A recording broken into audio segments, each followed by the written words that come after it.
Morning sir, bali dito na po ako ngayon sa isang properties dito po sa San Manuel. Sir, ito po yung properties po natin na along bypass road po.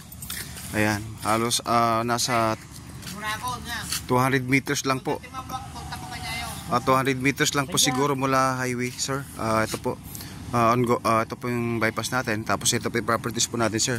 Siguro ang frontage po nito sir mga nasa around 200 meters po. Simula po dun sa may kakahuyan na yun sir. Ayan. Kung makikita nyo po yung kakahuyan na yun sir. Tapos hanggang dito po. Ayan. Hanggang dito po sir sa may kung ito. Ito po yung property sir. Ayan. Binibenta po nila ito sir ng 450 per square meter sir. Kaya na po mag-usap ng may-ari. Kung sakali po. Ayan sir. Solo title 5 hectares po ito. Ayan. Malapit po sa highway ito sir. Baka ito gusto niyo sir. Ayan.